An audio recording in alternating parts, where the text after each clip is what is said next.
예, 지금 시간은 이제 연말정산 추가 자료 입력 두 번째 시간입니다.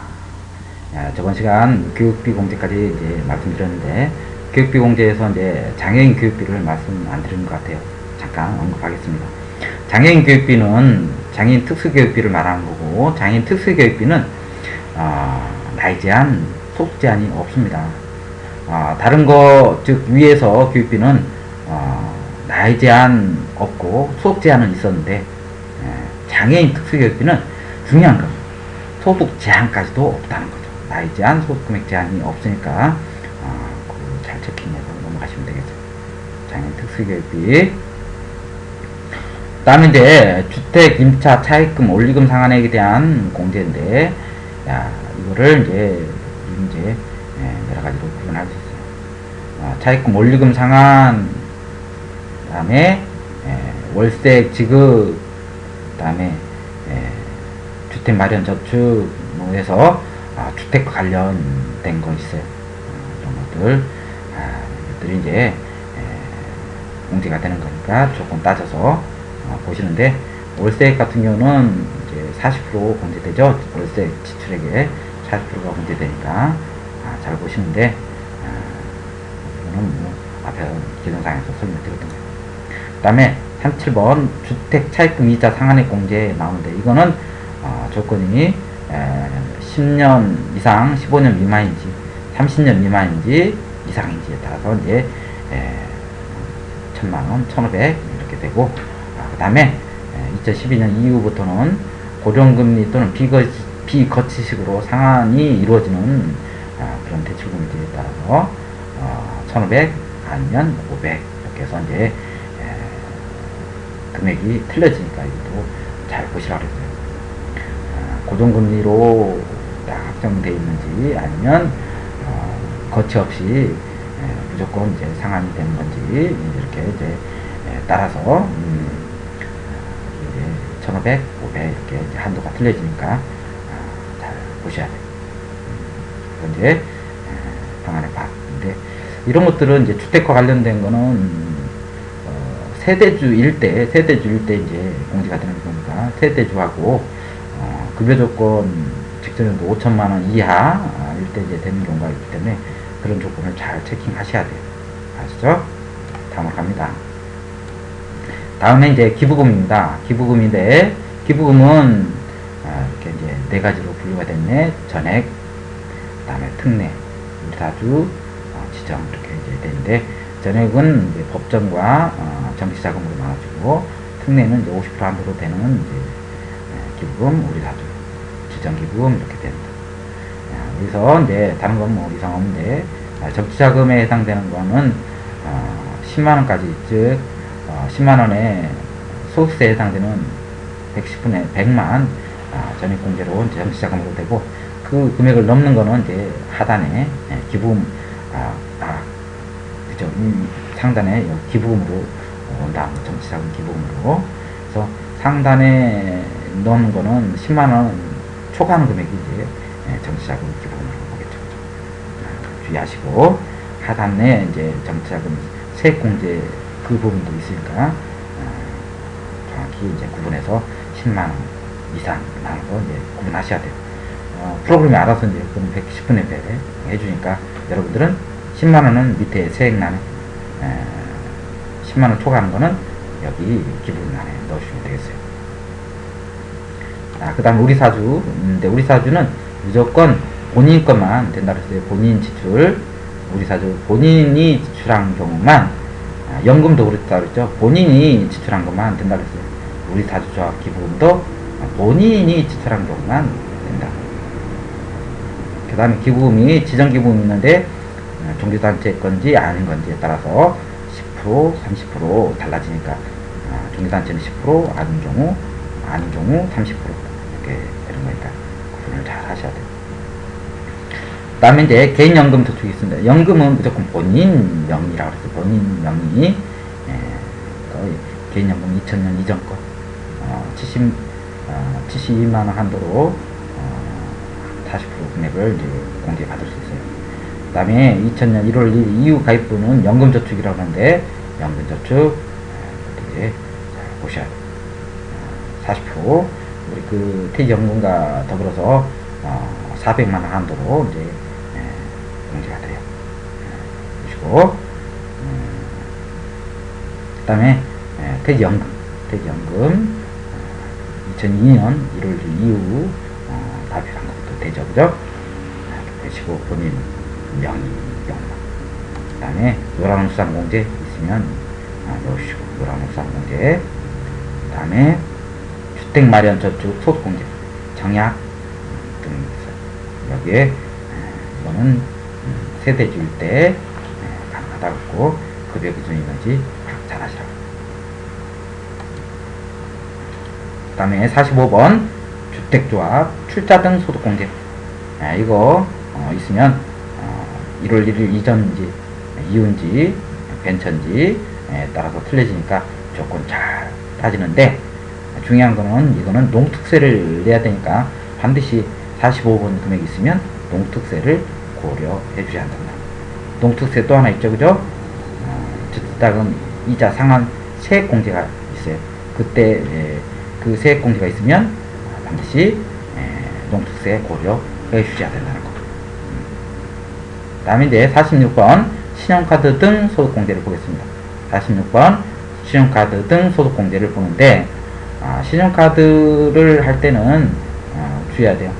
의료비, 교육비 공제와 중복 공제 가능한 게 있기 때문에 이거를 잘 파악하셔야 돼요. 의료비 공제와는 무조건 중복 공제 가능하고, 교육비 공제와도 이제 중복 공제 가능한데, 보식 학원 체육시설에 지출한 취약전 아동 말씀드린 거죠. 취약전 아동 학원 체육시설에 등에 지출한 신용카드 또는 지로납부에 이런 거를 이제 신용카드 공제로 공제되는 거니까, 즉 교육비 공제와 중복 공제에서 공제를 할 수 있기 때문에 이것도 불이익당한 일이 없어야 되겠어요. 꼭 체킹하시면 되겠습니다. 신용카드는 전통시장 재분, 전통시장 부분에서 나눠집니다. 신용카드 20% 공제되는 거, 그 다음에 직불 체크카드 30% 공제되는 거, 그 다음에 전통시장 사용분 30% 공제되는 거, 이렇게 나눠줍니다. 신용카드 보시면 별다른 없고, 직불카드 나옵니다. 직불카드는 체크카드가 포함이 되죠, 그죠? 이렇게 보시면 되겠고, 문제는 이제 전통시장입니다. 전통시장에 이제 대한 거는 이제 전국 이제 1700개 정도의 전통시장이 존재하는데, 반드시 시군구에 이제 등록된 것만 전통시장으로 인정된 거니까 잘 보셔야 되고, 그 다음에 이제 기업형 슈퍼나 편의점 등에서 구입한 거는 인정 안 돼요. 인정되는 건 이제 전통시장에서 뭐 떡볶이 먹었다, 순대 먹었다, 콩나물 샀다 등 이런 거를 이제 인정해 주겠다는 거죠. 그것도 현금 영수증 끊어달라 해야 되겠죠, 그죠? 이렇게 이제 참조하시고, 이렇게 해서 이제 공제되는 거 보셨어요. 신용카드에서는 또 공제 안 되는 게 이제 여러 가지가 있으니까 공제 안 되는 거를 이제 잘 파악하셔야 돼요. 신용카드를 통해서 신용카드를 가지고 차를 구입했다. 차를 구입하는 거는 이제 취득세 등록세 대상이니까 이런 것들은 또 공제 안 되니까 그런 거 가지고 또 공제해버리면 안 돼요. 취득세 등록세 대상 공제 안 되니까 주의하시고, 그 다음에 이제 또 안 되는 게 뭐가 있을까? 신용카드를 가지고 이제 그렇죠. 아무튼 신차를 구입했다, 중고차 구입했다, 유가증권을 구입했다, 이런 것들. 그 다음에 공과금을 냈다, 보험료를 냈다 등등, 이런 것 등이 이제 신용카드 통해서 이제 지출이 되면 반드시 이제 물론 이제 국세청에서 이제 그런 것들은 이제 분류를 자동으로 하지만 분류 안 되는 것들을 잘 파악해서 불이익 당하는 일이 없도록 해주셔야 돼요. 또 체크하시고, 신용카드 이거 우리가 이제 많이 쓰는 거기 때문에 꼭 체킹해 주셔야 돼요. 잘 해주시고 넘어갑니다. 그 다음에 이제 우리사주조합 소득공제, 우리사주조합 소득공제, 그리고 그다음 48번 장기 주식저축 소득공제 보시면 되겠고, 좀 밑에 내려와서 이제 세액공제를 잠깐 보겠습니다. 다른 것들은 별다른 게 없을 거니까. 57번 납세조합 공제는 납세조합 통해서 온천징수를 했다 그러면 10%의 세액공제가 있죠, 그죠? 10%의 세액공제가 있으니까 결정세액의 10% 세액공제가 있어요. 그 다음에 주택차입금 이자 상환 세액공제가 있는데, 이거가 있으면, 즉 58번 금액이 있으면 농특세를 반드시 고려해 줘야 된다 그랬어요. 그 다음에 기부정치자금이 있으면 10만원 세액공제, 넘는 건 기부금, 이렇게 된다 그랬으니까 59번 금액이 있으면 50번 금액이 있으면 10만원 여기다 넣으시고, 넘는 건 기부금이다. 그 다음에 예금납부 한 거 있으면, 여기서 예금납부 한 거 있으면 예금납부에 해당되는 것만큼 비율을 따져서 예금납부 세액공제를 산출세 기준으로, 세액 기준으로, 결정세 기준으로 해서 한도 계산을 하셔야 됩니다. 이거 주의하셔야 돼요. 예금납부 세액공제 비율 계산을 해 주셔야 된다. 나오죠, 그죠? 그래서 이제 보시는데 뭐 별다른 어려움 없이 뭐 잘할 수 있어요. 그래서 연말정산 입력이 끝나면 빨간색이 이제 다 조정이 될 거고, 빨간색이 조정되면 이제 연말정산 내역조에서 조정된 사항이 정말 정확히 반영되는지 쭉 이제 검토가 가능합니다. 검토를 해서 차감 환급세액이 얼마인지, 차감 환급세액이 얼마인지 딱 보신 다음에 이 금액이 제대로 돼 있으면 환급을 받는 거죠. 목표가 성취되는 거죠. 13월 월급, 최대 환급 정확하게 기재돼서 이행사항 신고서에서 환급 신청을 통해서 공제가 가능하도록 해주셔야 됩니다.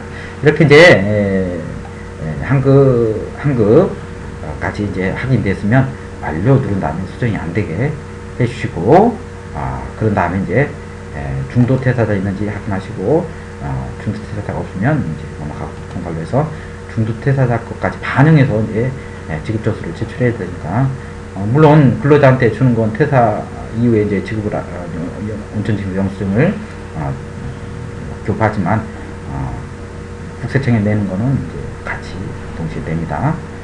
참조해서 확인하시고, 그런 다음에 이제 이게 끝나면, 즉 완료가 되면 우리는 이제 이거를 가지고 이행사항 신고서에 반영하는데, 언제 반영하느냐? 2월달이 정산연월이니까 2월달 급여를 지급할 때 반영을 하는 거니까 주의하셔야 돼요. 2월달 급여를 지급할 때 반영을 시킵니다. 그러려면 이제 어떻게 해야 되냐면, 일단 2월달로 갑니다. 2월달 그래서 한번 가보겠습니다. 기수변경 해서 2013년 그 다음에 작업년도 2013년으로 가서 사원등록 넘기고 급여자 입력을 합니다. 1월달 아무 이상 없이 이제 할 거예요. 이건 이제 작년 거니까 하고, 급여자 입력 2013년도 거로 해서 입력합니다. 1월달 쭉 넣고, 2월달 쭉 해서 넣는데, 중요한 거는 2월분 급여를 지급할 때 연말정산과 같이 이제 이행사항 신고서를 작성해서 신고 납부한다 그랬습니다. 이거 뭐 2월분에서 연말정산분을 반영을 해야 됩니다. 연말정산분 아까 531300에서 한금 나왔던 거 기억나시죠? 연말정산 데이터를 불러와서 그 데이터가 반영된지 확인하고, 그 데이터가 연말정산 데이터로서 급여자 입력에 반영되도록 적용 눌러주고, 그래서 이제 그게 이제 확인되어 있으면 나오시고 이제 그 금액 급여자료는 우측에 정확히 반영 여부를 확인합니다. 이렇게 해서 이제 연말정산 금액이 다음 연도, 즉 2013년도 급여에 반영이 돼야만이 정확한 이제 이행사항 신고서가 작성되는 거니까, 이렇게 해서 이제 이행사항 신고서를 들어가 보도록 합니다. 이행사항 신고서를 이제 한번 들어갑니다. 이행사항 신고서 들어갑니다. 이행사항 신고서에서 기속기간 치는데, 기속기간은 연말정산분은 다음 연도 2월에 이제 정산을 한다고 그랬으니까 2월에서 2월 지급 똑같습니다. 아까 2월이었죠, 그죠? 2월에서 2월. 그 다음에 신고 구분은 당일 정기죠, 정기 신고. 그 다음에 저장된 데이터를 불러오시겠습니까? 그래서 이해하면 안 되겠죠. 아니오해야 아까 반영된 데이터를 끌고 오는 거니까 아니오를 해야 되는데, 제가 이제 조정한 게 있으니까 이해한 다음에 그 내용을 보도록 하겠습니다. 그래서 여기서 이제 이행사항 신고서를 들어가면, 신고분 매월, 아까 우리가 회사 등록에서 저번 시간에 회사 등록에서 이제 매월 신고한다 체킹했기 때문에 매월. 그 다음에 연말정산 추가자료 입력 통해서 연말정산 했기 때문에 연말. 그 다음에 여기 하단 보면 한급 신청이 있기 때문에 21번 한급 신청이 있기 때문에 한급 신청 이렇게 체킹이 다 됐어요. 체킹된 거 확인하시고 작성 여부 확인하시고 한 다음에 이제 밑으로 옵니다. 밑으로 와서 민원이 맞는지 보고, 민원이 정말 내가 입력한 민원이랑 맞는지 보시고, 그 다음에 공업원 총지급액을 보는데, 이 총지급액은 제출 미제출 비과세를 뺀 나머지만 끌고 온다 그랬죠. 뺀 나머지 이렇게 해서 하고, 그 다음에 연말정산분 하나 있다 그랬으니까 연말정산분 한 금액 제대로 끌고 가는지 보고, 이 금액이 있으니까 이 금액과 그래서 통산하는데, 한급색을 이제 돌려받는 방법은 두 가지가 있죠. 매월 급여와 조정하는 방법, 두 번째는 한급 신청을 하는 방법 있어요. 이렇게 해서 이제 2월분 적용한 다음에 남은 483740을 다음 급여를 지급할 때 조정할 건지, 아니면 한급 신청을 통해서 바로 받을 건지 이제 결정할 수 있는데, 당연히 미리 받아야죠. 바보가 아니죠. 미리 받아야 된다. 그러려면 21번 난에 한급 신청을 줬고, 다음에 부표를 작성해야 되는데, 부표는 원천징수세 한급 신청서 이거 정확히 작성하시고, 그 다음에 기납부색 있을 거죠. 기납부색 명세서를 작성하는데 주의할 건, 여기의 내용은 원천징수 이행사항 신고서에서 데이터를 끌고 오니까 먼저 이제 이행사항 신고서 데이터가 저장이 되어 있는지 파악하신 다음에 불러오기 하시면 되겠다. 이렇게 체킹하신 다음에 불러오기 하시면 되겠어요. 그러면 불러가지고, 그 다음에 그 금액 맞는지, 즉 여기에 적힌 거랑 맞는지 확인. 맞네, 570, 720 이렇게 해서 나온 금액과 당기 납부할 각각세 47560 조정한 다음에 483740 한급 신청했습니다. 이렇게 되고, 물론 이제 12번 금액이 있으면 물론 전월 미환급색 조정 명세서도 작성을 해야 되겠죠. 그죠? 없으니까 이렇게 넘어가고 해서 이제 작성이 됐으면 마감 눌러서 이제 조정을 해주시면 되겠습니다. 이렇게 하는데, 이거와 더불어서 원천징수 영수증도 2월 말까지 근로자한테 주고 오류사항 있는지 체킹해서 그거를 이제 3월 11일까지 또 이제 지급조서를 세무서에 내야 되기 때문에 그것도 작성을 해야죠. 그죠? 그러면 여기 근로소득 원천징수 영수증, 근로소득 원천징수 영수증을 한번 조회를 해보겠습니다. 근로소득 원천징수 영수증을 조회해서 마감을 해야 이제 이거는 작업연도가 2012년이죠, 그죠? 그래서 12년 그 다음에 그래서 원천징수 영수증 조회하면 되겠어요. 그래서 조정이 잘 안되네요. 이렇게 하면 아까 조정한 내용들, 연말정산 입력한 내용들이 이렇게 다 반영된 걸 확인할 수 있어요. 이렇게 이제 확인한 다음에 반드시 마감을 눌러야 지급조서가 작성이 될 수 있습니다. 네, 그래서 마감하고, 네, 그런 다음에 이제 이게 마감이 되면 전자신고가 가능하죠. 전자신고, 연말정산 이렇게 해서 클릭해서 들어가서 전자신고를 해주시면 되는데, 세무대리인일 때는 뭐 세무대리인 등록을 해서 해주고, 세무대리인이 아니면 납세자 자신신고를 통해서 해주시면 되겠어요. 이렇게 해서 이제 딱 하면 마감된 데이터가 자동에서 불러와지겠죠, 그죠? 마감된 데이터가 쭉 불러와집니다. 금액은 약간 차이 나네. 그래서 불러와지면 제작 이 경로에 그 다음에 사업자 번호로 이렇게 해서 제작이 돼서 파일이 생성되는데, 이렇게 해서 하면 비밀번호 다음 비밀번호 해서 이제 넣어주시고 검정 붙여서 들어가 주시면 되겠어요. 그럼 여러분들이 해보시고, 이런 거는 뭐 여러분들이 바로 달달해서 더 잘 아시죠, 그죠? 이렇게 해주시면 나갈 것 같아요. 지금까지 이제 연말정산 루트를 좀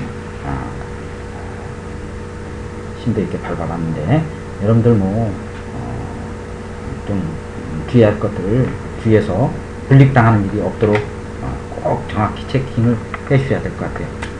전자신고까지 이제 마무리 한 다음에 정확히 3월 11일까지 전자신고 해주면 1인당 100만원의 수익공제도 있죠, 그죠? 일용은 300만원, 일용직도 이제 2월 말까지 지급조서 제출해야 되는데, 인당 300만원 공제되는 거니까 잘 마무리해서 그런 것들 다 혜택을 받아 먹어야 돼요. 아시겠죠? 그것들이 이제 다 되면 여러분들은 이제 컨트롤 법인세, 결산 이런 것들 이제 시원한 마음에서 들어갈 수 있을 것 같아요. 아무튼 여기까지 연말정산 내용을 봤는데, 마무리 잘 하셔서 13월에 월급이 최대 금액으로 될 수 있도록 노력해 주십시오. 감사합니다.